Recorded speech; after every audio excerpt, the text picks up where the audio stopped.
Good morning, everybody. Welcome to the Monday Moos. Today is April 4th, 2021.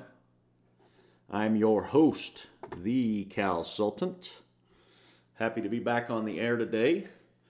Happy belated Easter to everyone. I hope you had a wonderful holiday with your family and friends, and I appreciate you joining us for our show today.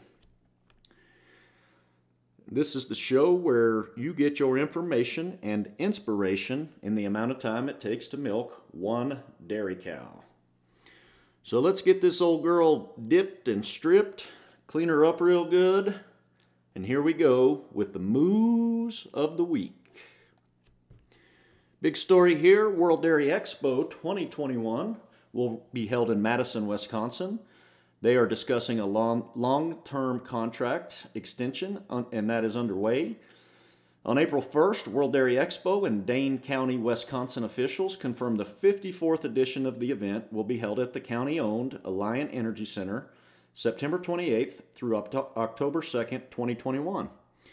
The future of one of the dairy industry's premier events was called into question in early March when the World Dairy Expo Executive Committee said it was continuing to meet with local government officials regarding current and future restrictions related to the COVID-19 pandemic. At the time, the World Dairy Expo Executive Committee also said it was considering alternative locations for the event, which has been held in Madison for more than 5 decades. Current rates of COVID-19 vaccinations, along with nearly $500,000 worth of upgrades to the Alliant Energy Center's facility air handling units, improved the outlook for a safe event.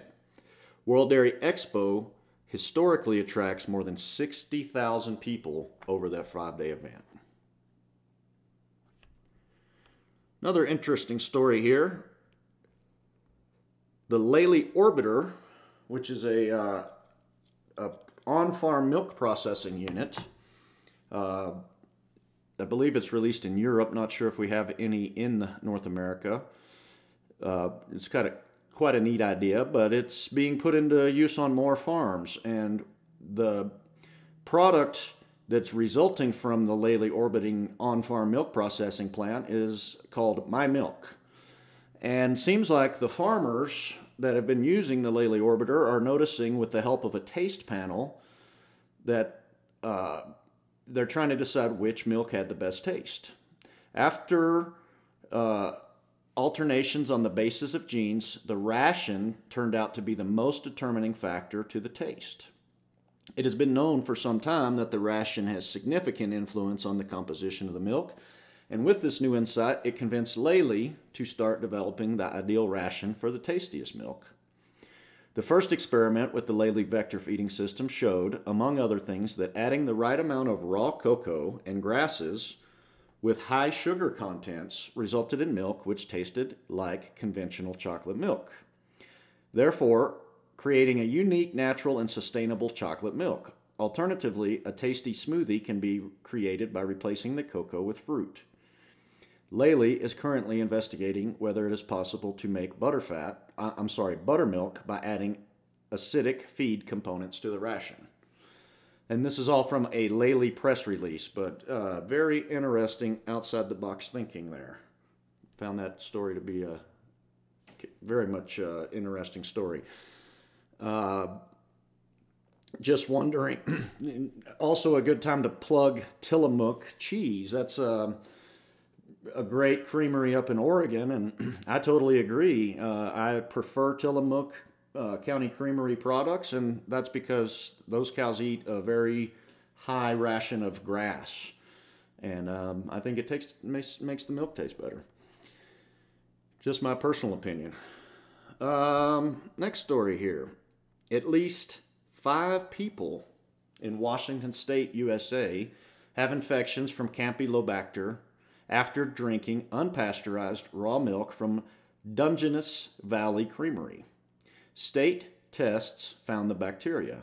The Washington Department of Health reports that the creamery has recalled all of its raw milk with best by dates of April 13th or earlier. This recall includes milk in gallon, half-gallon, quart, and pint containers. It was sold to customers in western Washington in the on-farm store, outside retail stores, and drop-off locations. This is the fifth recall and third outbreak associated with this one dairy in the past 12 years. Very serious. Campylobacter, it can cause pregnant women to have abortions. It can cause people to become paralyzed. So definitely be careful drinking raw milk. I don't have anything against it. It just can be very dangerous if you don't keep your sanitation up to speed. And even then, it could be a risk. So another story from our friends here at ProgressiveDairy.com. Always enjoy going there. That's the first place we go to find the Moos. The pandemic, the title of this one is "The Pandemic Impact Shows Up in Milk Mailbox Prices." So what this really is a great breakdown, this story. You got to go check it out.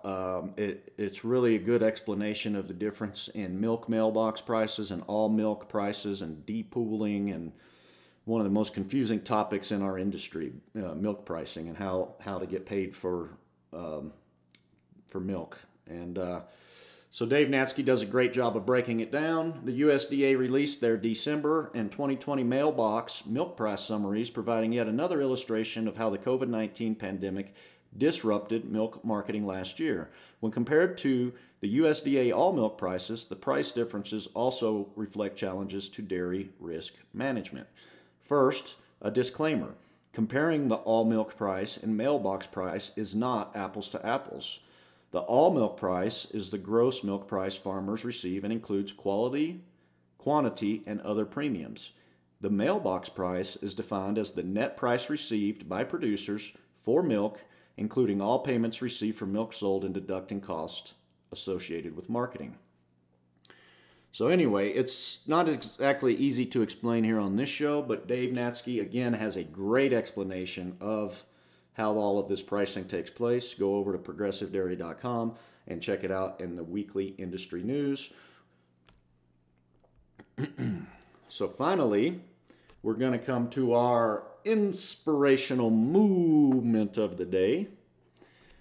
And we have a great little story here that is actually a real life example. A big topic that we care about deeply on this show is reducing the waste of surplus food. There are a lot of people that go hungry in this world and a lot of food that gets thrown away in this world. So somehow that needs to be reconciled. So here's the story. Reducing the waste of surplus food. Every day, huge amounts of food are thrown away as supermarkets offload produce that has passed its best before date. Restaurants, cafes, and bakeries dispose of uneaten meals and foods for similar reasons. Now there is an app called Too Good to Go, and it is reducing this waste. Devised in Denmark, in Copenhagen, the app offers users in 14 European countries access to unsold, safe-to-eat produce from participating suppliers. The food is heavily discounted at about a third of the regular price. Launched in 2016, Too Good to Go now has been downloaded by 22 million people in Denmark, Norway, Sweden, Germany, France, the Netherlands, Belgium, Spain, Austria, Italy, Poland, Portugal, and the UK. Users can now see which outlets in their neighborhood have surplus food available that day, which they can pick up at closing time. The app helps households on restricted budgets, providing an estimated 100,000 meals a day, and also plays a big part in mitigating climate change. According to Met Leica, Too Good to Go CEO, apologize if I don't get that name right, food waste contributes to 8% of global greenhouse gas emissions. Together, we can fight food waste and ensure quality surplus food doesn't end up in the bin. Our mission is a world where food produced is food consumed. Great, love it. Let's get that over here to North America. And then just want to give a quick shout out here to friends of the show, Arminta with their great mastitis treatment, Foxworthy Supply with his industry-leading, best design on the market cow mattresses. MyVetSupplies.com, Roe Beck feed pushers, and as always, ProgressiveDairy.com. Go check all of those people out at their websites. We'll drop those down, and we'll drop links to all of the stories and to all of our friends of the show. We'll drop that in the chat. And thanks for tuning in. I'm going to leave you with this great message since we just came out of the Easter holiday. The first Easter taught us this: life never ends and love never dies. So I appreciate you joining us here. Join us next week on the Monday Morning Moos. Goodbye, everybody. Have a great week.